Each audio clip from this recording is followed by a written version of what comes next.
Should... Hey everybody, my name is Professor Kelsey Kohs. This is the Divination Academy, and this is my class series. I think I've been calling it Magic and Witchcraft Basics. And this class is all about casting a magic circle. I'm really excited to do this one here for you tonight because I feel like there is a stigma kind of around casting circles. I feel like people think there's one specific way to do this and that you have to do this. And I'm going to talk about how that's just simply not true tonight. So I'm really, really excited about this one. If you are watching the replay, the study guide is it will be posted on the website. Otherwise, if for some reason it's not because I'm behind or slow or for any reason, you can always send us a direct message to the Academy asking for it, and you can also just enroll because you'll get it in the chat, so you'll get access to it all the time there too, because I post it there like 5 or 6 times. If you're new with us, thank you. Welcome. I'm so happy you're here. You can put in the chat. Let me know that you're new here because I would love to know. I'm super happy to have you. I'm going to do a little bit of housekeeping because I think there are some names I don't recognize. So I'm just going to do that just to make sure. And then if you're watching the replay and you don't know this information, now you'll have it as well. So first, a little bit about us, Divination Academy. We are a free pagan academy. We believe that education should be free and accessible to all. So that's what we offer here. All of our classes, our retreats, all of that is free. If you send us a direct message on our Facebook page saying that you want to enroll, you can enroll for free. You will end up getting access to private apprenticeships, certification programs, our chats, which give you more reminders for classes. You get to chat in the community all the time. And then when you enroll as well, you get access to our private Facebook community group. I know we've gotten a lot of requests there recently. And if you did request us there, always check your messages, by the way, because an admin will probably reach out to you there to have you enroll, because you get access to that page once you are enrolled. So if you do want access to that page, that's how you do that as well. I'm going to put the link in the chat here for you for that. The other 2 links that are going to be in there for you is our YouTube page, where majority of our classes, actually all of them now will be, because Paul's Astro classes are going to be available on there here hopefully soon. But they're going to be available on YouTube to you for your replays. That's where they will be available once they're reviewed and they'll get put on there. I think we have like 130 classes there now. We have Enochian magic, we have Celtic Fae mythology, we have herbalism, we have tarot, we have so many different classes. Just take a look at it. And then we also have our website on there, which is divinationacademy.com. There you're going to find all of our study guides, our resources that we have for you, our certification programs we offer, bios about the professors, all of that fun stuff's on there. There's a lot on the site, so definitely take a look at that too. So, a little bit about me as well. Sorry, guys. A little bit about me as well. If you're new, and I do see we do have some new ones. So, since we have new students, a little bit about me. I consider myself a gray witch and a mystic. So I pull from everywhere and I learn from everything in every pantheon. I look at things from a cultural perspective, a historical perspective, an anthropological perspective. I look at the time, the region. I try to look at how, like it's specifically if I'm teaching about deity, how they were worshipped across all different areas and pantheons all throughout time, how they could have been this deity, that one.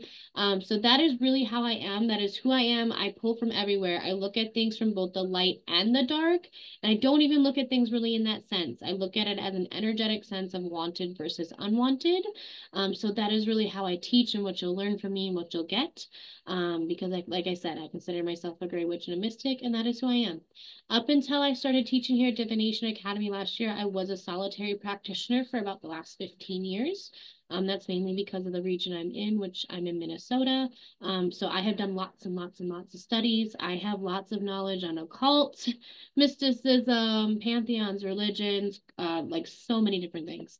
And I just love teaching you guys, and that's really why I'm here. So I am really excited to do this. I'm glad that you found me, and I hope that you enjoy tonight. And if you do, please send us a DM so you can enroll. Outside of here, I do also have my own business called Mod Podge Mystic. I have my own Facebook page. I do readings and services. I create a lot of content. I have a blog, so I do that as well. So let's get going into class tonight. If you need this study guide, can you go ahead and put it in the chat and ask for it? Because I'll drop it in there. Otherwise, I've put it in there a couple times. And every time that you come to me, you will end up getting pretty much the equivalent of like an ebook as a study guide for me. It's pretty extensive, and this is what we'll go over in class. So you can use it to take notes, and then you'll have it afterwards. So that is in the chat if you need it. Brandy, I do see your direct message. I already did teach a class on that topic. It is already on our YouTube page. Or my study guide is already on the YouTube page as well. And then you can also send me a DM because I do offer like one-on-one guided shadow work with that from on my business on the side. So I do offer one-on-one work with that as well. But that's not my topic for tonight, so I don't want to like really dive into that rabbit hole right now. But I did teach an entire class on that already for you. So definitely go and check it out. It is on the YouTube page already. Okay, so we're gonna get going into class here tonight. So we're casting a circle, a magic circle. I'm sure this is something that a lot of people have heard about the magic circle. They've heard about what it is. They've probably heard it in lots of different ways and lots of different verbiage as well. Some people call it the magic circle of protection, your ritual circle, a witch's circle, a sacred circle. You'll hear it referenced as calling in the quarters, calling in the four directions, calling in the elements. So you'll hear it referenced as all of that, but really it is, the magic circle. That's really what it is. It's creating a magic circle. Usually those verbiages are going to reference the different ways that you will be creating and using that magic circle, because a magic circle can have endless possibilities for its purposes. Oh, yes. Before I continue to go, since I do have new students, I do not always look at the chat while I'm teaching, so you can certainly put stuff in there whenever you would like. I just may not see it right away. I pop in and out when I can. For one, I'm jumping in between all my materials I'm teaching from. And two, I get really distracted if I see the chat. I literally will see something and stop mid-sentence. So I try to like stop the distraction to make class go as smoothly and quickly as possible, so I don't have as many side notes either. So put things in the chat as much as you want, but I will, like I said, I might not see it right away, and I'll jump in when I take breaks, and I will answer every question though that I do see. Okay, so back to magic circle. Super iconic trademark for magic. It's really common phrase that people talk about, and you hear about it really, really over again. We're told that we're supposed to know how we should do one, when we should do one, and that we should be using one all the time, and that everybody should be using one in their practice. Super, super common thing that I hear. For one, that's not true. I'm going to talk about that in just a little bit. All of that's just not true. You don't have to use a magic circle if you don't want to, and there's not one specific way to do it. There are so actually endless ways to cast a magic circle. We're going to talk about that tonight. But what really is a magic circle? A magic circle is a sacred space that practitioners, that magicians, that witches, that pagans, whatever term you want to use, casters, but it is a sacred space, a ritual magic that is believed to contain energy. It is also seen as an area of non-physical space that's created to construct your personal power. It's an energetic and psychic container. It's a very safe and protected space. It can hold magic. It can hold energy. It's a great place for healing, transformation, growth. And when you cast a circle, you're said to be in a space also between worlds. It's a very liminal space, a void space. It's very beyond like time and everything with that. It's a magical environment as well, where you can welcome deities, where they can be celebrated, where other entities can be celebrated, and then you also can be protected as well. So that's another reason and another purpose for that. Many magical practitioners create a circle as part of their magical ritual. It's a very, very common thing to do. That's why you hear about it all the time. It's been used for thousands of years, and we have evidence of it throughout many different cultures, which I will go over in a little bit more detail just a little bit later. But many practitioners use it. I use them. I don't use them every time. They always look different. I use multiple different ways. Students that have been here multiple times with me before, every time I do a circle, is it not different? Every time it sounds slightly different. I do it slightly different. I have sometimes different items. Sometimes I don't have items at all. Sometimes I use other entities. Sometimes I use just elements. Sometimes I use elements indirect. Like it's always different. And that's the beauty of it. And like I said, many magical practitioners use it. The circle may also be physically drawn. So you can do it energetically and also physically. That's very popular and common to do as well. To mark it out like with chalk or paint or to draw it in salt. Drawing it in salt's incredibly common. Sugar is also common as well. And there's a couple other elements I see too. But you don't have to do it physically. You can also do a visual representation. It's also thought that all participants may stand around the perimeter of the circle or may stand at the center of the circle if you're doing it in in a physical group. And that's how you're able to all access the circle. That's the way to make sure that you guys are all within the same energetic container. So that's one philosophy and theory behind the magic circle and what it is. A solo practitioner, though, who's typically using it, will generally stand in the center of the circle. The circle is then said to be established using the energy of that practitioner, which through whichever specific tradition that they're choosing to use. And that energy then encircles the area horizontally as well as vertically. So it creates this entire energetic like circumference barrier, creating something more like a sphere and a bubble of spiritual energy. When you're a solo practitioner, you do it usually by yourself. That's usually what it feels like for me too. And that's kind of why I wrote it like that. There are two main types of magic circles used. Those typically formed by ceremonial magicians are designed to actually protect the magicians from the forces that he or she usually is trying to use. So this is in the sense of like goetic magic, Enoki magic, or anything like that. When circles are being used for that, or like protection from other spirits or other entities or things like that. Well, those formed by witches and Wiccans you experience a lot as well, are also used to create the sacred space, to be able to commune with the gods, goddess, and spirits, also to create a magical seal, technically, really, and sigil. And it creates it to be able to hold them within that space and to create a sacred container for yourself. And with that deity, with that energy, with that goddess.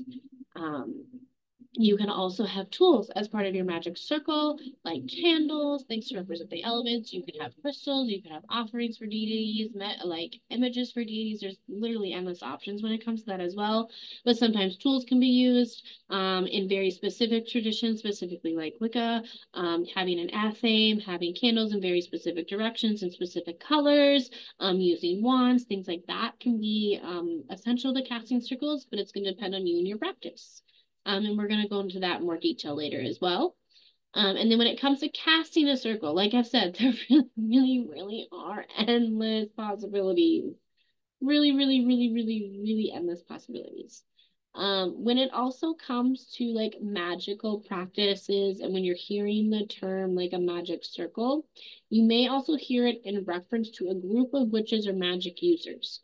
So this is a circling of a group. So you may also hear it used in that sense as well. So keep that in mind. That's why I also have that in here. That's very common for coven specifically to use that, which is a circling of a group, like really rather than I guess not covens. Covens don't really use it. Rather than covens don't use it. I totally went that backwards.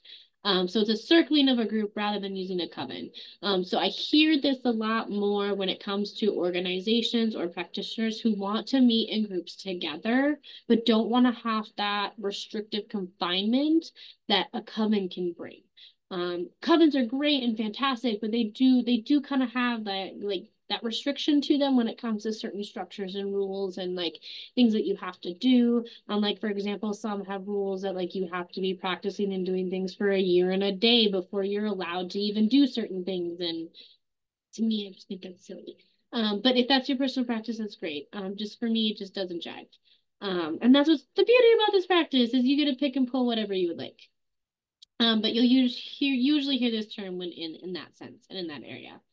They don't always share the same belief system. They don't always owe oaths to each other. They don't owe each other loyalty. They don't owe like certain structures or any rules. It's really just people who get together in to practice magic and call circles and do trainings and learn and fellowship and things like that.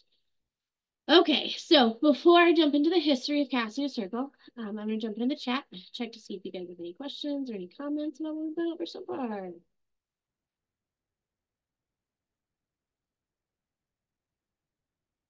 Okay, Morgan, I'm going to answer that question because actually I wasn't planning on going over that. So thank you for asking that. Yes, the reason why I say that, because for me, casting a circle requires a little bit more like energy and intention and more direction, and it expands further.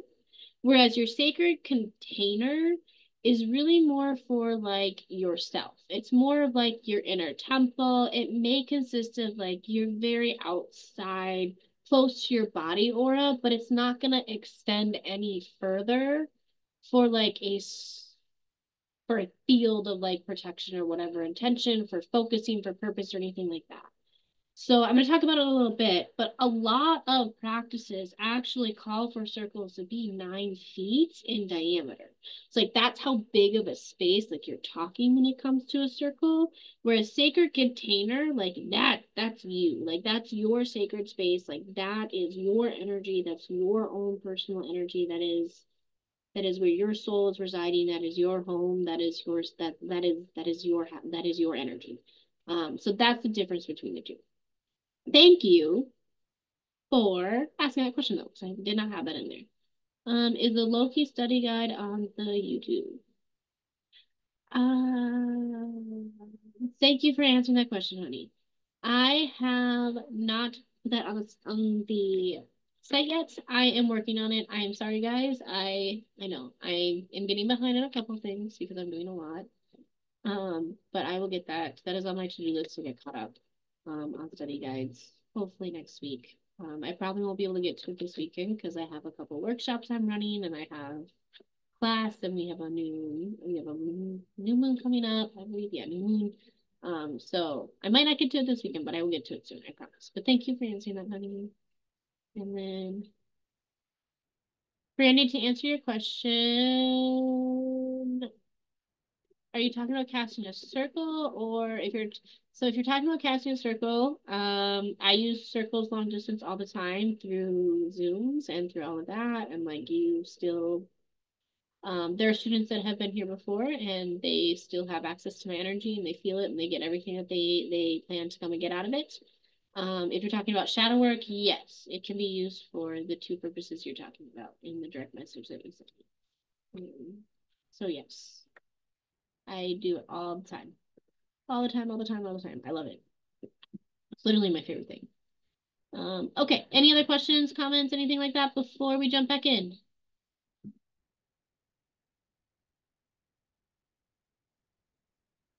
Okay, so we're gonna get into the history of casting a circle. I want to put one disclaimer before we go into this. I do not have a very vast amount of studies quite yet in like Mesoamerica and Native American studies. So, history of casting of circles, I do know that there are a little bit of differences and distinctions when it comes to those practices. I just because like some are closed, some are restrictive. And because I have not been specifically taught by people from those cultures, I just am not going to like teach them. But I do want to put the disclaimer like you can look into that. Some of it is a little bit different. Specifically, you'll find it to be a lot more about calling in the direction specifically and using the elements and using very specific animal representations to go with those directions and to go with those elements. So I do recommend looking into that part of it when it comes to casting a circle because there will be some things that are going to be different. So I do want to make that disclaimer here before we go into the rest of that. So when it comes to the history of casting a circle, for one, it's super, super important because a circle is a very, very fundamental like symbol. It's been very important for centuries, for thousands of years. It's been seen across many, many, many different cultures.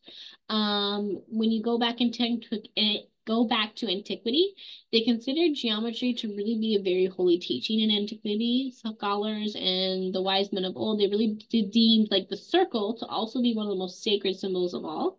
They studied it alongside with other divine natural sciences in studying with the stars and mathematics. And they really, really thought that this symbol, it was just the epitome of everything.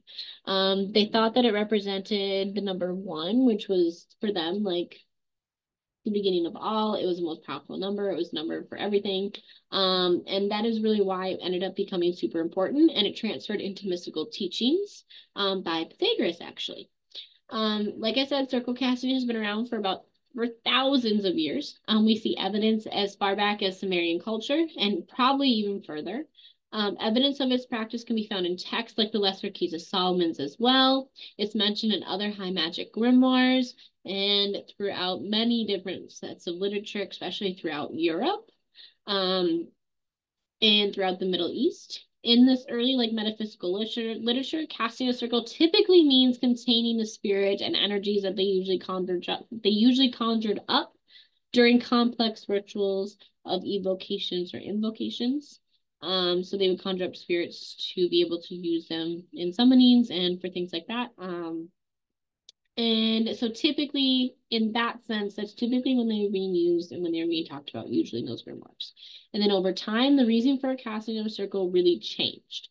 Most contemporary modern witches now who cast circles do so to, like I said, to create a sacred space or a vortex of power that really sits between and connects the physical world with the spiritual realm. In this sense, this didn't really become a thing because it really isn't really used as a means of protection in that sense. It really becomes used as an energetic focus and really a sphere of power, and to help you create a sphere of power and create a sphere of energetic focus.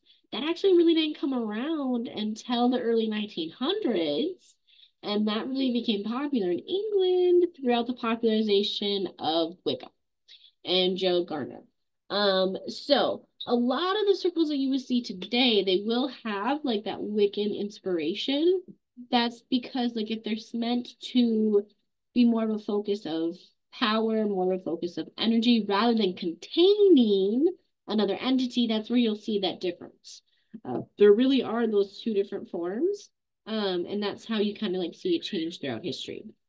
Now, when we go back to antiquity, in Mesopotamia, which really most people consider this changes a lot. And actually, I hate that I wrote this in here because I don't even really believe this anymore because of all the resets that have happened.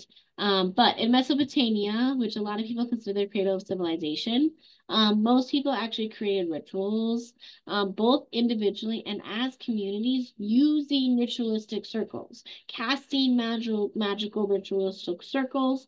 They would draw the circle physically as well with flour or chalk. They would then spread the flour around figurines of deities. Specifically, you would see Enlil a lot, and I and N, who are gods of the Mesopotamia and were within the seven major gods. And the Sumerians actually believed that they attributed the gods to this ritual. They thought it was incredibly important, and doing these rituals and having these circles be a part of this would actually help be very crucial for harvest and growth and for the prosperity of the people. It was so important that the type of flour is actually very crucial. Different grains held unique different properties, and they actually were attached to specific deities. So, for example, barley encircled beds to be able to protect against any disease-causing demons, whereas Samos flour would repel ghosts, and then they would use wheat flour for specifically invoking deities. So it really just depended, and it was that big of a deal, and it was that big of a practice. We've also found, and archaeologists, historians and anthropologists have also found documentations of it. We have found documentations, also similar, we have found it on pottery. We have found bowls that are written as incantation bowls that have been used in casting circles. So it was used in that culture widely. Then in ancient Greeks and in antiquity in Greece, magic circles were actually considered a protected necessity in that sense in that time. So they used a circle of protection against negative spirits, and it was a very constant theme within their culture. Ancient Greece would use prayers from priests as spoken as their magic circle. So an exorcism prayer would be also considered a clearing the space of evil spirits and be considered creating a circle. So that was something during antiquity in that time where we see it. We then see it again in Hermetic magic. There is a very significant tradition that exists in the Hermetic Order of the Golden Dawn. It's actually named the tradition of the Lesser Banishing Ritual of the Pentagram, where you actually you will draw out pentagrams representing the four cardinal directions. And then the archangels are actually usually called. as part of the magic circle. Some consider them the watchtowers, but that's a whole other thing. But the figures you draw down, you actually envision forming a protective circle around you. So that's another time in history and still being used today where we see a magic circle being cast and being used. Then with Wicca, which is a very popular example that we see now. I want to preface too, since we do have new students, I don't practice Wicca. I teach Wicca because I know that it's incredibly popular, and I teach as much as I possibly can, and I teach every practice I can, so you guys can decide what you want to pull from. But I will say, I personally do not teach Wicca. I do not practice Wicca. Wicca and I, there is very fundamental things that we just don't get along with. But when it comes to Wicca in the early 1900s, it became very popular. And Wicca uses the circle. In Wicca magic circle, typically, and it's actually has very specific directions with their magic circle. And this is where I feel like a lot of the stigma comes from, is from the specific practice. This is where you get people trying to tell you that you have to use a circle, when you have to use a circle, how you have to use your circle. And this is also where you get that idea that you have to be in a circle when it gets cast, like you can't enter a circle prior than it gets cast, and that you can't leave a circle. And that in order to do so, a door has to be cut and all these things. I simply don't agree with that. And that's not how my circles ever work. I feel like it is your energetic container. It is your circle. You have the ability to create that how you want. If you want the terms and conditions of your circle to be that people have the ability to come in and out, you have the ability to create that and set that. If you want to set a door in a specific space that they can come in and out, you have the ability and set that and create that. If you don't want anybody to be able to come in and out of your circle, you have the ability to set that and create that. So again, like I don't agree with that. But in Wicca, like I said, they have very they have very specific standards for theirs. There are variations. I will say within Wicca, there are variations, but they also do, like I said, they have some specific sets. So a magic circle is typically 9 feet in diameter. This is one though that can sometimes vary depending on the purpose of the circle, the preference of the caster, and sometimes how many people are present. Sometimes you just have too many to where it's just not possible, or then you have to break into multiple different circles and you don't have enough casters and things like that. I've seen that happen before. Um, but so like that's one part of it. Some variations of Wicca use the common ceremonial color attributions. So some will have color attributions for the quarter candles. So at each direction, typically there will be a candle set for that direction and to honor that direction. Typically yellow is for air. In the east, red is for fire in the south, blue is for water in the west, and green is for earth in the north. Sometimes it differs according to geographic location and individual philosophy, but typically it doesn't. And then like I talked about a little bit before, if you've ever been told that you can't enter a circle or leave a circle once it's been cast, this really is where this comes from. It really is a Wiccan belief. It actually doesn't spread. It does not spread across all casters, like I talked about just a little bit ago when it comes to magic. So Wiccans believe that the barrier is actually very fragile. So they believe that leaving or passing through the circle would weaken it, or possibly completely break the circle and dispel it. That's where you get that reference of breaking the circle. So typically it's generally advised that practitioners do not leave the circle, and if you aren't there when it's cast and started, you do not try to enter. But some within Wiccan tradition do believe in order to leave a circle and keep it intact, that you can cut a door into your circle. And in order to do that, you cut it typically on the east side of the circle, and you typically use whatever it is that you use to cast your circle, whether it's a sword, a staff, a knife, or an athame, and then you cut the circle, the doorway is cut in the circle, and at which point anything may pass through without harming the circle, and then typically it's closed afterwards, reconnecting the lines of the circle so that it's not broken, and then everybody can finish doing what they want to do. So throughout history, that's where we've seen it. That's kind of how we see it now. And we still see it practiced that way. And it's again, there are still going to be multiple different versions of this and multiple different traditions. So if you have different ones, you can certainly pop them in the chat. You can let me know. You can, and I would love to know. There's so many different ways that you can do it. So I'm going to jump in the chat, see if you guys have any questions. And then it looks like next we're jumping into the purposes for casting a circle, when to cast a circle, where to cast a circle, and do you actually have to use one? So we'll jump into that stuff next. Let me just, okay, here it is. Who is Pythagoras from like Pythagoras' theorem? The philosopher, the Greek philosopher Pythagoras. That's what Pythagoras is. Who are the watchtowers? Okay, so I talk about it towards the end, but I can just answer it now. But I do have it in the study guide for you. I talk about it towards the end. So there are some people when it comes to a circle, there are some people even when it comes to just working in general, they prefer working with the guardians of the watchtowers versus the elements. Sometimes I use both. If you've been to some of mine, I will call them both at times. Sometimes one versus the other. But typically, when I'm doing my summonings and my castings and I'm calling for the guardians and the gatekeepers, typically it's referring to the guardians of the watchtowers. Um, I still call them the elements. I still talk about all the elements. But so when it comes to the difference between the two, like I said, some people prefer working with one over the other. Some work with both. What's the difference between the two? So when the elements earth, air, and fire are invoked to cast a circle, we're calling on those elements specifically and the energy that they bring.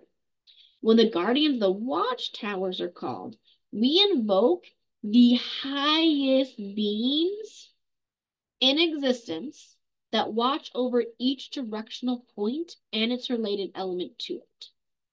These beings sometimes are seen as gods, sometimes they're seen as goddesses, sometimes they're seen as archangels or higher than archangels, possibly.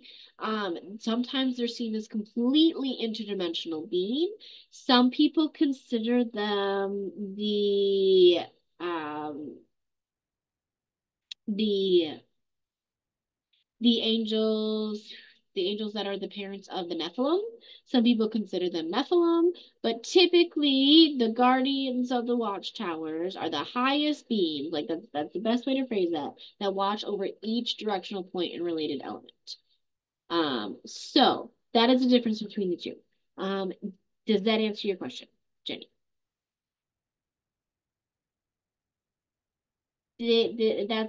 That's a whole thing. I'm gonna get to them at some point in like Ascended Masters. I'm just working through the rays first, and because they're used a lot in that sense. Go ahead, honey. Ugh, what's Um, Actually, two things now. I don't know what Pythagoras' theorem is. Theory is. It why am is. I trying to break up what his actual theorem is right now? Jesus Christ. I think it's A A plus squared B plus squared B equals squared. C. Yeah, A plus B squared equals C squared. Did I cut somebody off? I'm sorry. But yes, I'm pretty sure it's that one. Why am I not Okay. right So it's like mathematical stuff. now? Geometry. Geometry. Sacred, Ah, he's the like, sacred geometry. yeah, sacred geometry. Okay. I'm with it. There you go. I should have done that. Why I didn't do that, I don't know why. Okay, thank you. And second thing is, have you ever read a Wicca for Beginners book by Thea Sabin? Sabin? I don't know if I've read that one specifically. I'll have to look at my collection after that. Like Thea what? Okay, Thea, Thea Sabin, Sabin. Okay, I'll have to look at my stuff. She's only done two or three books, one about Wicca and another how to teach. I don't know if it's spiritualities or just generally teach, but she was the first Wicca book that I ever read that was what got me onto this path, and she is really good. She's really open with like okay, you're supposed to do this, this, and this for a proper circle casting, but if you don't have it, it's okay. Oh, I like Oh, yeah, and she's not as yeah, I guess she's not as rigid, and she doesn't try to push her own beliefs on people on her readers, kind of like how I feel like other more popular Wicca for Beginner solitary practitioner books, maybe, if Yeah, you I kind of get agree my with that. gist. I agree with that. So I really like her and I try to recommend her when I can. I'll take a peek at it. I always take a peek at it because I always like to know and like keep up to date. Because I'm trying really hard to break through my. I also have issues with the founder of Wicca, so like I'm trying to like get over that a little bit too. So yeah, I will definitely take a peek at it and I'll add it to my list if I have not read it already. But it doesn't sound like I have based on your description of it. It's Jenny, they want to know what it's called. I mean, not Jenny, honey. I see you're one good. and like. You're good. Once again, I actually have it on my get it so it's the correct name for sure.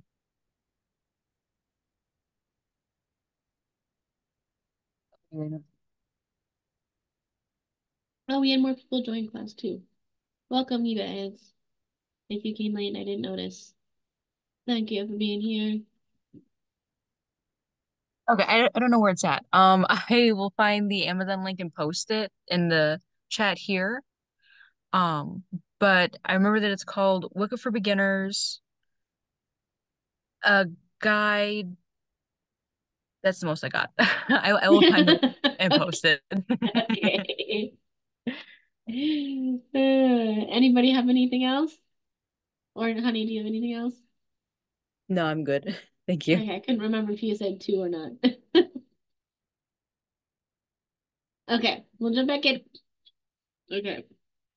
I was on, sorry, I moved around because I wanted to make sure I touched on everything I had in there. We were on purposes, I believe. Okay, so purposes for casting a circle. So there are actually like really many benefits to casting a circle, especially to your magical working and practices. But what are some common ones that you have? Because for example, depending on the purpose of your magic circle, you're gonna have different benefits each time.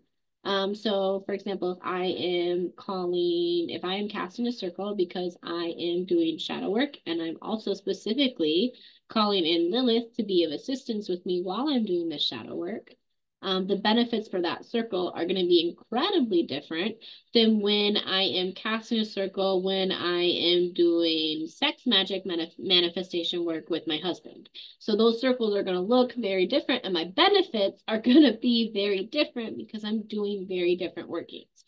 So there really are, like I said, many benefits when it comes to using a circle. But overall benefits that you'll get is it creates a very intentional space. So part of casting a circle is also about mindset. It's about the intention. It's about everything that you're putting into that energy, that circle, that space that you're creating. It allows us to shift out of our mundane world, out of our current reality, and into the sacred. It allows us to enter the sacred in a liminal space. As we get used to casting a circle, it starts to become a signal to our body and to our brain that we're entering a ritual space, that our energy is going to change. And so our energy will start to automatically shift, and our body, our brain, our soul, our spirit, our magic, all of that will automatically shift and become more grounded and mindful and be in a more energetic state so that you can do what you need to do for your workings. This is one of my favorite benefits for this is because it creates an incredibly intentional space. It becomes my body's, my mind's, my soul's trigger as soon as it knows that I'm starting to cast a circle, that I'm getting ready to cast a circle, that those words start coming out of me and I start using my energy for that purpose, everything automatically shifts. And it's absolutely brilliant. If you cast a circle and you felt this before, you know exactly what I'm talking about. Like your direction, your attention, your focus, like you are immediately pulled into that liminal space. And everything just changes. It becomes a lot easier too when you cast for me. In the very beginning of meditation, I would get very judgmental with myself with the fact that like thoughts were coming in because everybody teaches you, oh, your mind needs to be blank, don't have thoughts. That's actually not the goal of meditation. If thoughts come in, you're supposed to observe them non-judgmentally and move them on their way and then like go back to being grounded and centered. But like I had a really hard time with that at first. Once I started casting circles and getting my like it really pulled me in that intentional space and made the meditation a lot easier. It made it easier for my mind to focus, my brain to focus, my body to focus, and to get into that ritual sacred space. It automatically shifted it. Like you would literally feel like I literally feel like my body posture even change like when this happens. So the next big benefit that you can get from this is protection. When you open yourself up to working with energy in any way, shape, or form, it's important to protect yourself because you're going to then also open yourself up potentially to unwanted energies and unwanted, unintentional consequences and energies you may not be aware of that you're even working with. So when you work with magic, when you work with rituals, when you work with planets, when you work with any type of energy that you have that you are allowing into your space and into you, even unintentionally, you need to make sure that you're protecting yourself. You don't want to leave yourself vulnerable. You don't want to have things coming in that you don't want to work with because we already have enough that we're protecting ourselves from as well. So when you cast a circle, you're actually creating a very potent extended barrier of your energy around you. You're creating a space to help you filter the energies you are allowing in. And it can be even more potent if you add deities, if you add other entities, if you add your guides, the watchtowers, elements, and more. You can have tools, all of that. So this is a great, great, great benefit to casting circles. This is actually probably the most commonly used reason for circles, is people use their circles for protection. Next is focusing the energy of your workings. So casting a circle isn't just about keeping unwanted energy out, it's also about keeping the desired energy in. So when you cast a circle, you end up creating this space to where your very powerful magic gets to be in this one space and you can focus it. You can focus it in a very specific direction rather than letting it scatter, rather than letting it diffuse, rather than letting it get carried out into the universe. You're creating this very enclosed space it can't get out of. You get to direct it and you get to be a little more like controlling of where it's going and what you're doing with it then. And you get to concentrate it more and you get to concentrate it to be able to support it. You get to concentrate it to support the purpose that you want it for, whether it's for magical working, spell castings, rituals, celebrations, shadow work, whatever it is for, you get to have much greater control of directing where that energy is going when you use a circle for that purpose. So when do you cast a circle? I'm gonna start sounding like a really big broken record. And I realized that the more I was writing this, by the way. Again, the possibilities are absolutely endless of when you can cast a circle. There isn't just one answer to when you should be casting a magic circle.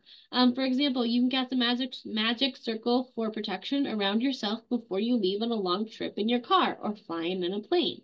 You can do one for when you're taking a ritual bath. You can do one for when you're calling down the moon and working with the moon and creating moon water and doing any type of moon ritual that you're doing. You can do one while you're doing spell workings, while like working on creating a spell jar. Do one while you can do a protection, casting a magic circle for protection during a holiday like Samhain, even during meditation. The list really is absolutely endless. You can cast a circle whenever you feel you need to, depending on the magical and energetic purpose that you need it for in your life.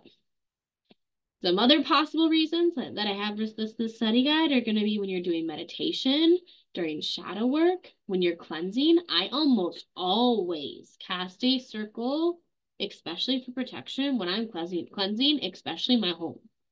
I almost always cast a circle of protection, when it comes to cleansing. And you get the amplification, the focus, the direction, and it's the added protection as well to it that's mixed in and woven within that.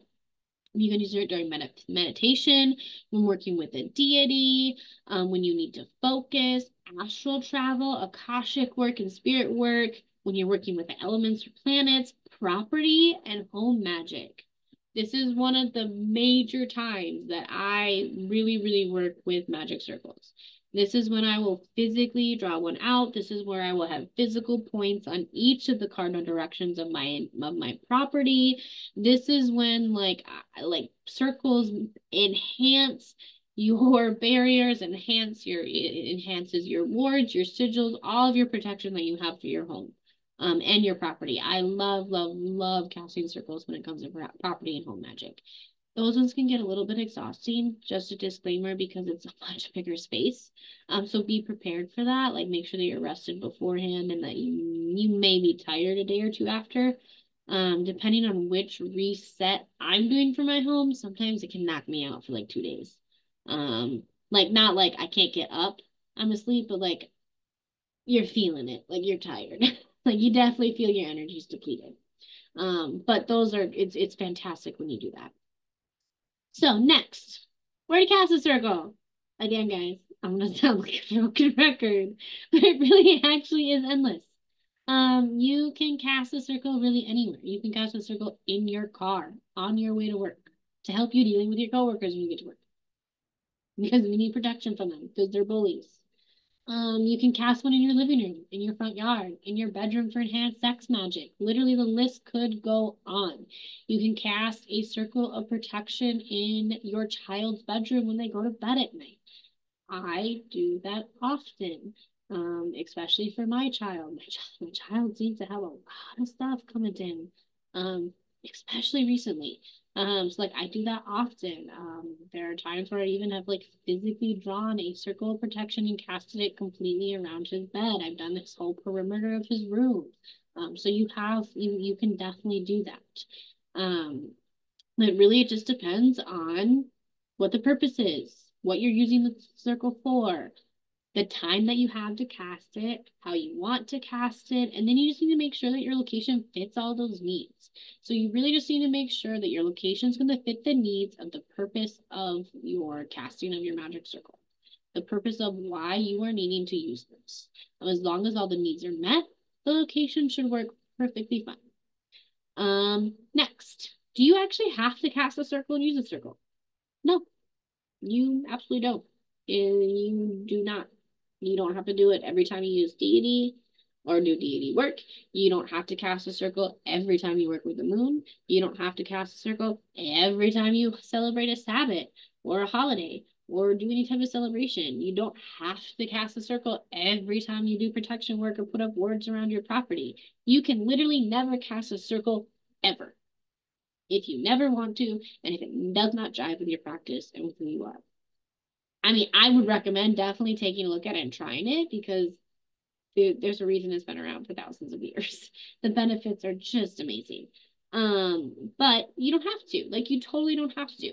I mean, for new students, you can definitely ask those who have been in class before, but they can like talk about the fact that there's literally times to where I have done guided meditation. I haven't cast a circle. There have been times where no circles been cast at all. There have been times where we've done guided meditations. Just this last, like the last one that I did, Baba Yaga, I didn't cast a circle at all. And that was a guided meditation with a deity and some pretty heavy travel work. Um, so like you don't always have to use it. You can pick and choose when you do. I do not always use it. I don't use it all the time. I don't use it every time I do the same thing. And like I said before, it's not always the same. It's always different. So next, what you'll need to cast a circle. Depending on your practice purpose and the space, this could mean many different things. So you could do nothing to cast your circle at all but yourself in a quiet space, alone or in a group. Or you may need representations of the four elements, or representations of a deity, or representations of the four directions. The list could literally go on. So this really does end up, again, being up to you, your personal practice, the reason why you're casting that circle, and the reason why you're using it, and the purpose and intention behind it. So some common items you may need when casting a circle are going to be a bowl of salt or herbs to represent the earth, a chalice of water to represent water. You have a wand or an athame, which is a knife, by the way. It's usually a ceremonial knife. It's a small, like, dagger typically. I personally don't use a dagger. I use a katana, but that's for my own personal practice. I heavily work with Shintoism, so that's why I do that. You can have incense or a feather to represent air, candles to represent fire. You can have crystals, images of deities, statues of deities, offerings to deities or any other entity. And then anything that you can use to outline your physical circle if you choose to like. You can use flowers, salt, flour, like baking flour, branches, rocks, etc. If you're doing it outside, you can literally go on anything that you have in your yard. There are times where I'm doing a circle where I literally find things around each cardinal point to be the physical circle that I end up making, so that each area of my yard and my property, that energy is being carried and represented also with that circle. So like there are so many different things that you can do. I'm gonna jump into the chat quick before we go into the next chunk, which is prepping for your circle and then how to cast circles. So I'm gonna jump into the chat. Man, my computer's being butt tonight.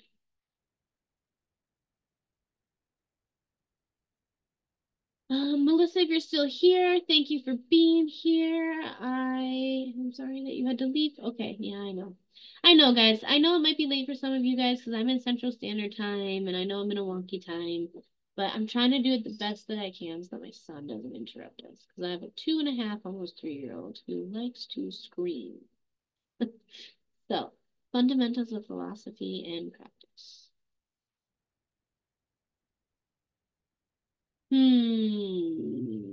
Morgan, can you expand on that? Are you asking if I'm not quite sure because I didn't see it right when you said it.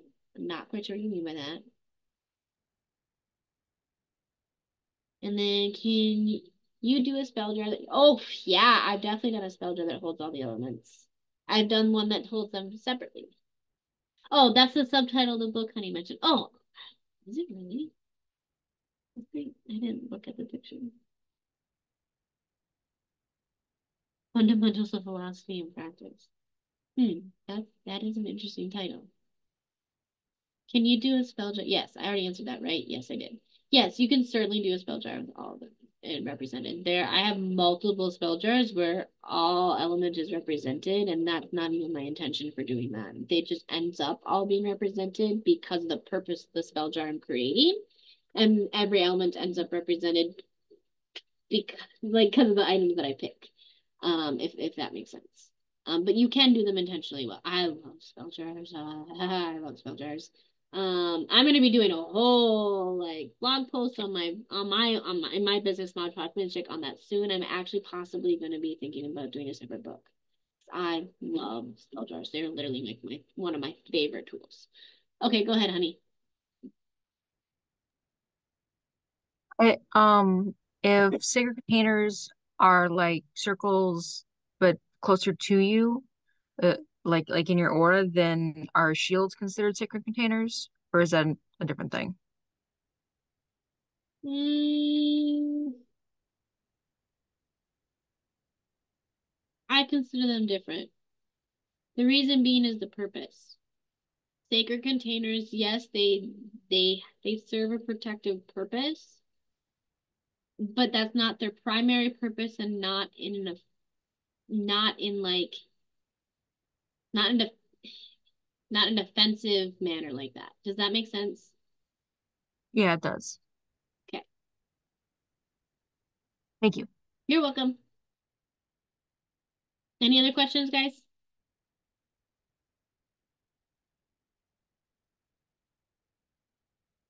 Okay.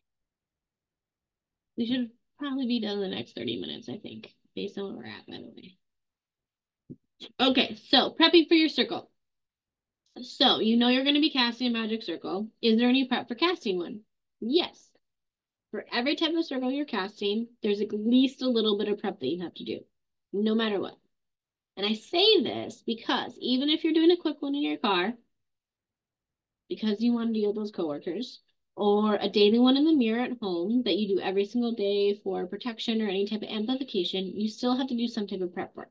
In the sense of you still have to decide the intention, you still have to decide the purpose, you have to decide where you're going to be doing it, you're going to have to decide in when, and then you're going to have to decide, do I need any tools or not? Even if you're doing this super simple and you decide no tools, no nothing, blah, blah, blah, blah, where, blah, blah, blah. The other part of your prep work is you still need to make sure that you get in a sacred space, you get grounded. You need to that's part of your prep work. You need to make sure that you start your visualization. That's part of your prep work. You need to make sure you start doing your breathing. That's part of your prep work. Just getting to the location, that's part of your prep work. So no matter what, you're going to have prep work. Outside of that, you just pretty much need to decide what you're going to be doing for your circle. You need to decide the purpose of your circle. You need to decide, do you need to cleanse and prep your space for that circle? Will you be physically drawing your circle, or were you doing the visualization of your circle? Do you need any tools? Once you answer those questions, then you decide what needs to be done and you do it. So if you need tools, you go and get them. If you decide that you need to cleanse and prep the space, you cleanse and prep the space. If you decide to do that, I personally recommend doing a smoke cleanse with incense or herb bundle. It's going to be the easiest. If that's something that you can't do, sound cleansing is fantastic.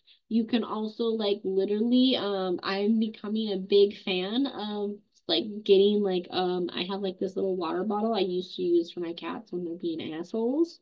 Um, and I now like actually use it just to spritz like mist and do like water cleansing as well. Let me say I've actually really, really liked the results of it.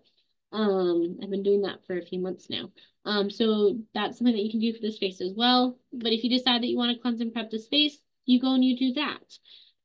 After that, you make sure that you go to your place, you physically draw your circle if you choose that you're going to do that, and then you get grounded, you enter your sacred space, you take some deep breaths, and then you get ready for your visualization and your circle casting. Because no matter how you're going to cast it, no matter what you're going to do, if you're going to have tools or not, if it's going to be just you, you're going to need to visualize, you're going to need to breathe, and you're going to need to use your energy. That is basic. That is part of every single circle casting that you do.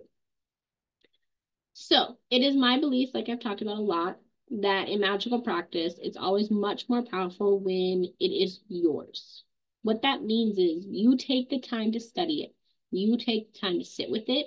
You experiment with it. You develop it to be your own personal magic and your own personal style.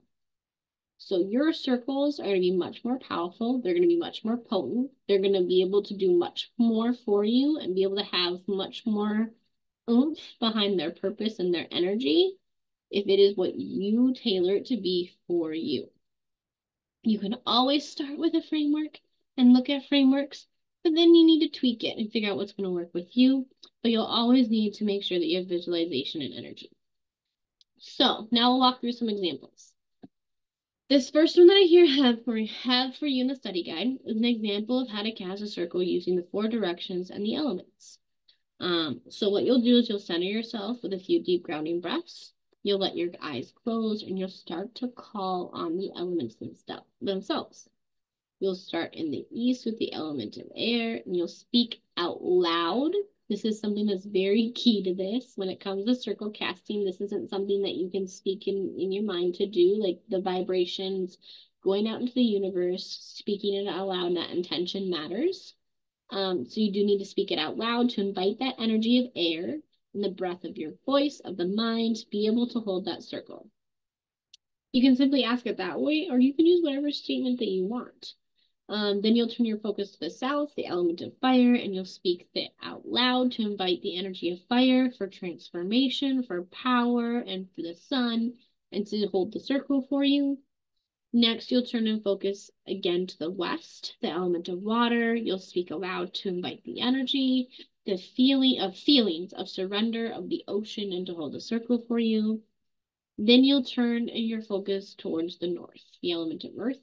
You'll speak out loud. You'll invite the energy of earth, the energy of holding, the energy of the soil, of the forest, and you'll ask it to hold the circle. And then you'll feel a shift in your body.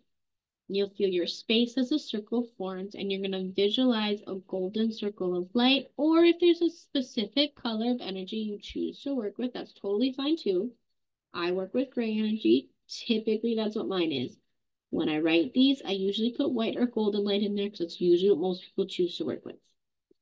But you will envision that energy. You'll feel supported by that powerful energy of each of the elements holding that sacred and safe container for you.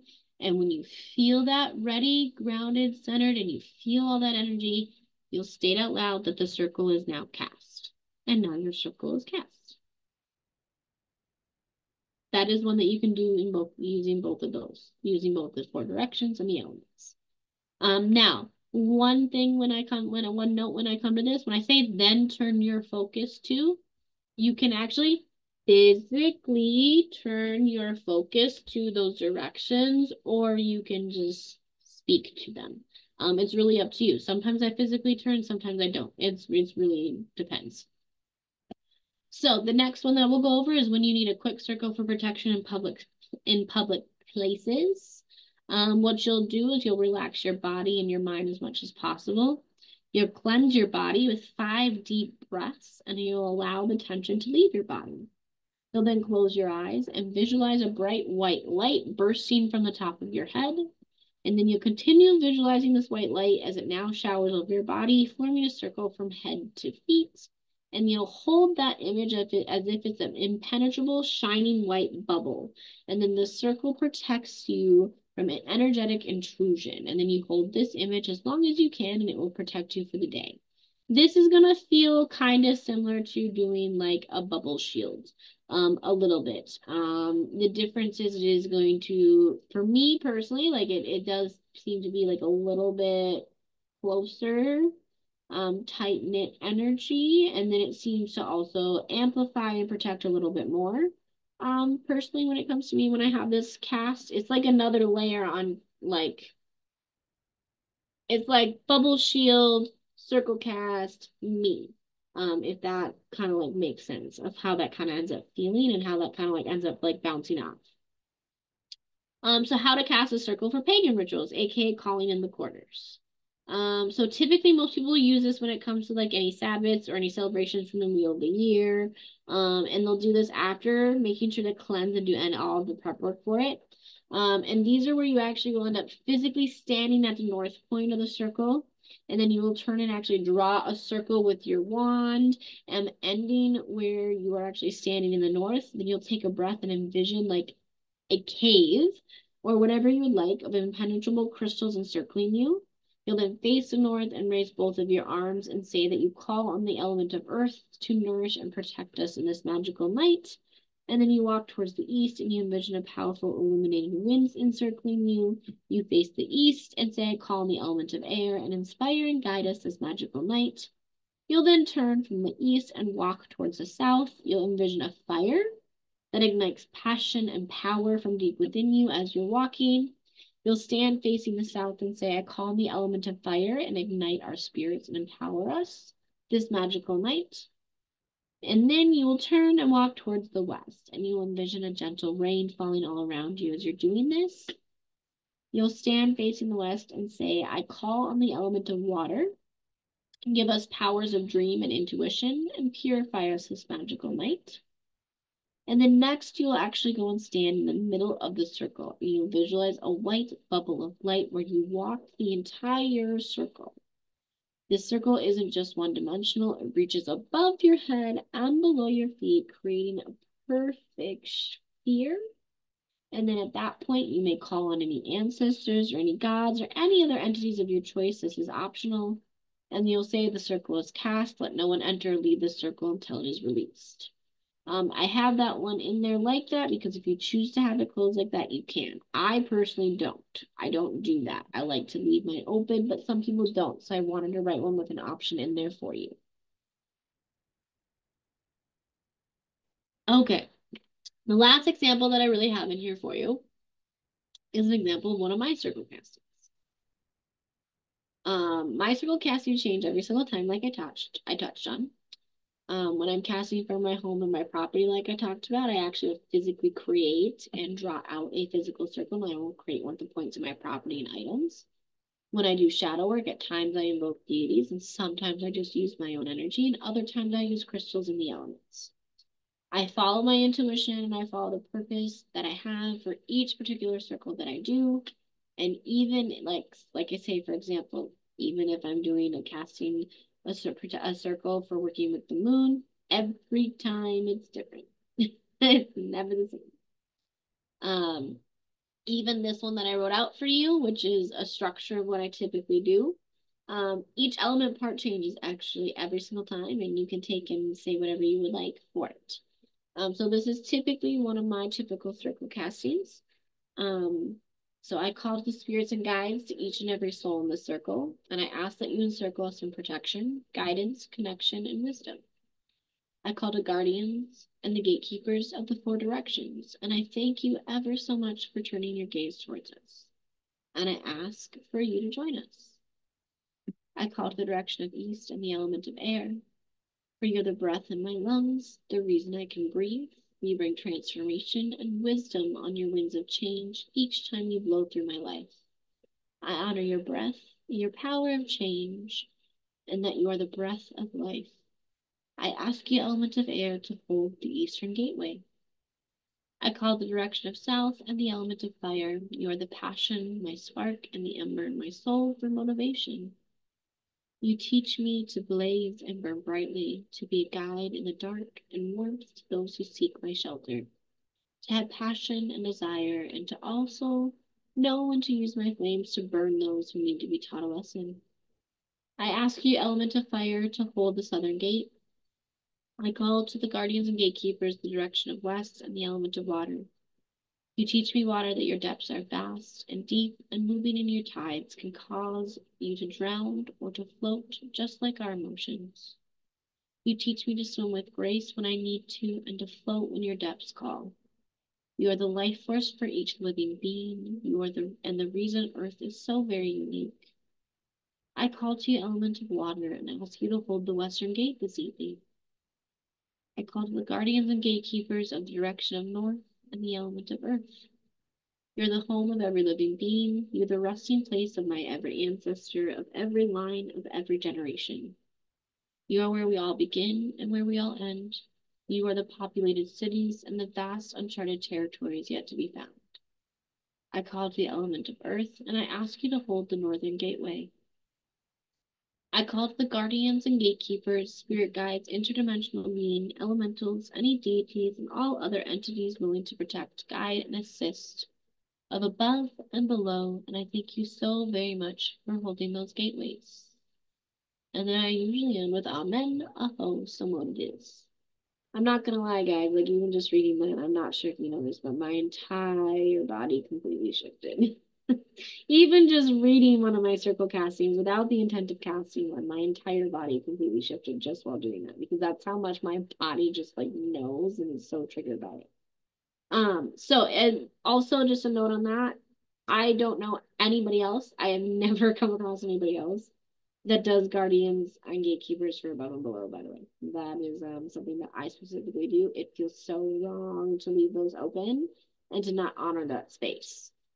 Especially from the aspect of hermeticism, like everything is both above and below, within and without. Like we need to like it just so like yeah, by the way, that is something that I have not come across other people doing. So I did want to make that note tonight. I realized that when I was doing research for this class, and double checking some things. So I'm gonna jump into the chat, just to see if you guys have any more questions because we just have a little tiny bit more to touch on, and then we are actually done for tonight. Okay, you guys have any questions, any comments?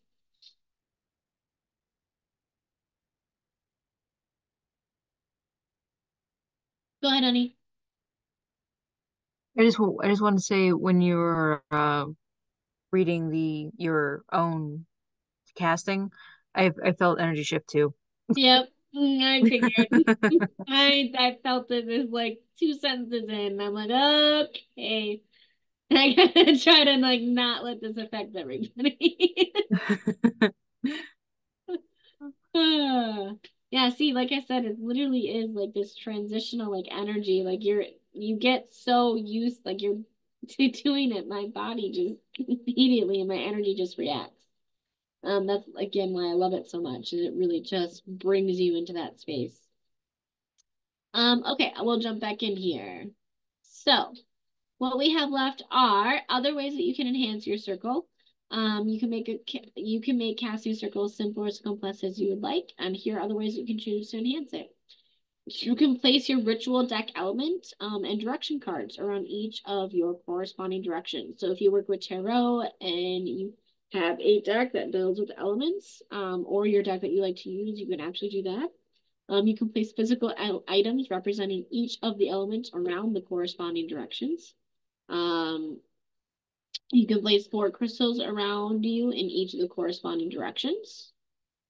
I have some listed in the study guide. So hematite and snowflake obsidian work well for earth and north. Amethyst or kyanite are air and east. Citrine and pyrite are fire and south. And then moonstone or carnelian work good for water or west. Plus, guys, you can take any stone or crystal that you want for each of those directions, and change them. There are so many different choices that you have. Um, you can place four lighted candles around you in each of the corresponding directions. You can do like a black or brown one for earth or north. You can do a yellow or purple one for air and east. You can do red and orange for fire or south. And you can do blue or silver for water or did I type water and east? Did I do that? I did. Hold on, I'm fixing something. Okay, well, and then you can also walk the circumference of the circle. You can use a wand, an athame, a ritual knife. You can, like I said, I have a katana. You can physically draw your circle using salt, sugar, flour, or anything else. You can add offerings or images of deities or other entities. You can add sigils or written intentions at the 4 directions. There are times where I have literally sat and at the end of the year, I have taken moon water from each of the 4 seasons throughout the year and placed them there. Like your options really are endless for what you want to do for your purposes. I have even done it to where I have put a binding or a hex in each location because I was doing something specifically to protect myself against somebody else. So you have lots of options when it comes to that. And I just noticed I totally did not put a section in here on this. So I'm going to talk about it real quick and then write it right after this. I'm not surprised though. I literally finished this study guide like an hour before class. So when it comes to closing a circle, it's super, super simple to do. And you have a lot of different options of what you can do. You can choose to completely go backwards. If you called in elements and directions, you can literally go backwards in the order that you called them in and release them. So if you've been with me before, typically when I go to close my circle, I literally will be like, okay, I call back the direction of north, the element of north. I thank you so very much for being here and holding that gateway tonight for me. And I release you. And then I go through each and every element. I go through each and every gateway. I go through each and every direction. I go through each and every entity. I thank them and I release them. And then I say my ending, which always is, um, amen, aho, so much is. A lot of people do blessed be, a lot of people do so much it is, a lot of people do like it's whatever you do. But that is how you can close the circles. You can call everything back in that order and thank everything, and thank all the energies if you used it. Now, if it was just your own personal energy that you used, you can simply say it out loud. Now my circle is closed, and then you energetically close it. Like you literally visualize your circle dissipating. You visualize and you watch as that energy visually dissipates and dispels and disappears. You watch and feel as that energy comes down and it shifts. Um, so that is how you close a circle. I can't believe I didn't put that in. Actually, I can't, like I said. But so when it comes to wrap up, when it comes to magic circles, casting circle and magic has a very long history across many different cultures and practices, and how you choose to cast your circle is really up to you. And if you even choose to cast one or use one at all, remember it's going to change from time to time. You can experiment with it. You can decide what works best for you. You can decide if you want to use the elements, if you want to use tools, if you want to use directions, if you want to use a deity, or if you just want to use your own energy. It really, really is up to you. And remember, you can decide to literally ever, never, ever, ever cast one, and you will be totally fine. I would recommend though giving it a try. The benefits are worth it. What it does for your practice and for you are worth it. The space and safety it creates for you, the energetic container that like it expands and puts you in is phenomenal. And the type of experience that you can have within that liminal space gets expanded when you do that, which is I personally love it. You also get that sense of protection, you get that sense of amplification, you get that sense of that creating very intentional, very, very intentional sacred space and mindset. As well. It's just it really is worth it to use it. But again, like I said, you don't have to, it's totally up to you. Okay, guys, any questions, any comments, anything that you guys have for me tonight? Because that is the end of class.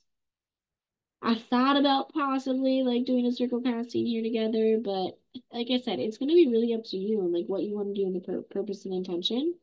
And I wrote out quite a few of mine. One of my most personal ones. We have that for you too now.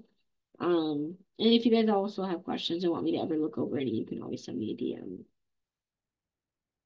But remember, I may not answer immediately. It may take me a little bit between teaching here and my business and my blog and my temple and my work with abortion rights. I get a lot of messages, so it may take me a little bit to see it. But I will get to you eventually. Thank you for being here, Melody. Have a good night. I super, super appreciate it. Okay, honey, go ahead. I was waiting for your hand to go up. Two questions and a question slash suggestion, I guess. Um, Okay. I almost dropped my chocolate. oh, that's no good. No, All chocolate must be saved. I agree. Um, Actually, I guess just two questions in the thing. Okay. When you're closing after you call everyone back out, I forgot the verbiage you used, but after you say go away, everyone, I nicely. released them. Thank you. After you say I release you, thank you. Instead of saying an ending phrase like so mote it be or how you do it, can you just say thank you one final Yeah, time? yeah, whatever Okay. fits for you. Okay. You can even like physically cut too if you want. I apologize. Ah. Okay. So you can also physically cut if you want as well.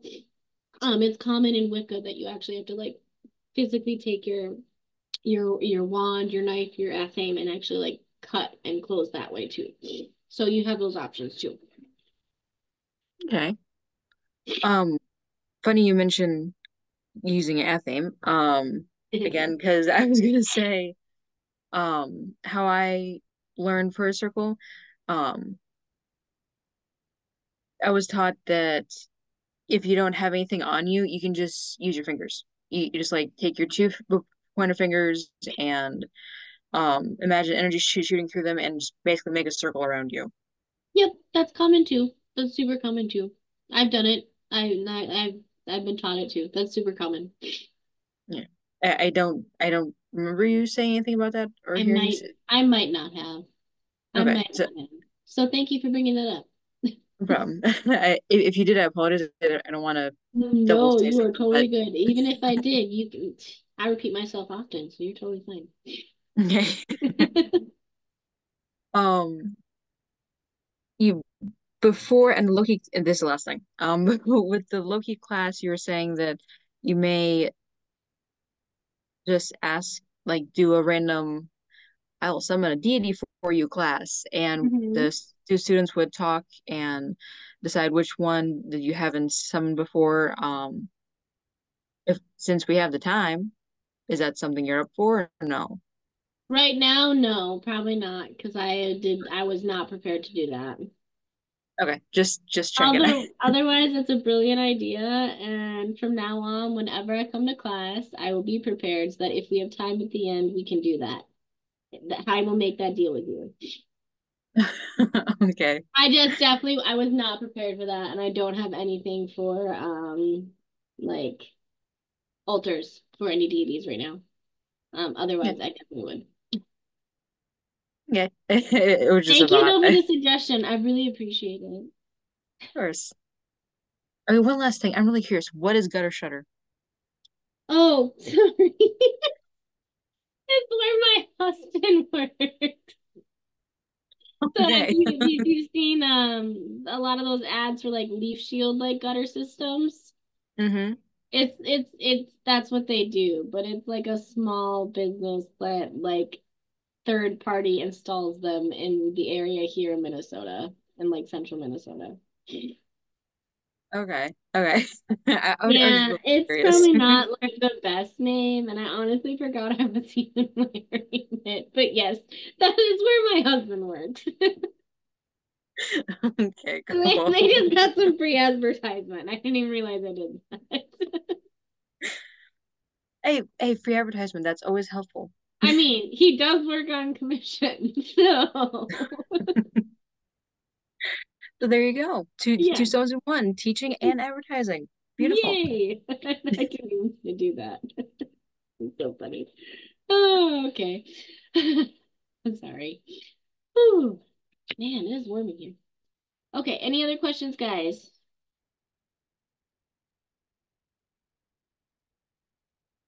Okay, so thank you so much for being here with me. I am super, super happy you're here. I did not look at my schedule, guys. I'm gonna be perfectly honest with you. Let's see if I can grab it really quick. See what am I teaching next? What am I teaching next? Let's see. Oh, you know what, guys? Apparently, I do not have a class scheduled for Sunday. Don't know why, so we'll take a look at that. I probably need to add that. Otherwise, it looks like next I have Elemental Magic next Thursday is scheduled. So we'll be going over how to work with all of the different elements.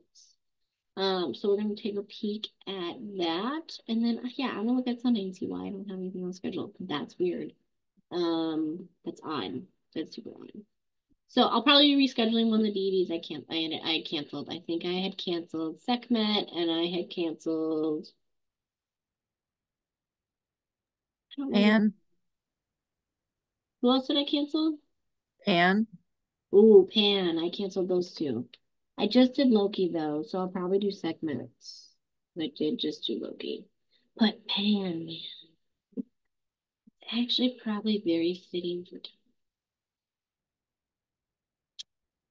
so the replay gets posted to the YouTube channel after it is reviewed. It may not get posted immediately, it may take some time, but it does get posted there. So that people can rewatch it if they want to, so people who weren't here live can see it. So we'll end up on the YouTube. Typically every time a YouTube video gets posted, Alex usually does put in an announcement on the Divination Facebook page. And then if you are an enrolled student, she puts it in the chat. If you're not an enrolled student, you can enroll and get another reminder that way so you know too. And then you can subscribe to the YouTube channel too. If you subscribe to it, you should get a notification then too when stuff gets posted. But that's where it'll be. You're welcome. Okay, so yes, that's my schedule, guys. I'm gonna take a peek at Sunday and see if I intentionally did that for some reason. And if I did not, I will probably add a class to Sunday. Otherwise, my next one is Thursday. I will be adding something tomorrow for moon celebration on Monday. And then also, guys, come and check out my site too. I have Mod Podge Mystic. It's my business. It's how I'm going to be supporting my family. I have readings and services. I have a workshop coming up this weekend too. I just dropped the price way, way, way down on it too. So go take a look. And then yeah, thank you for being here. Super, super, super love it. Have a good night, guys.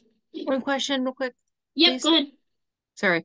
On your list of goddesses, do you Hmm. have Rati? I She's think we on remember there. asking Where you. she's on in the order, I do not know, but she is on there. Okay, that's fine. I just didn't remember if I asked you or not. See, I don't know if you did or not. I don't know. I don't remember. Been a lot of classes. Mm, thank you. Okay.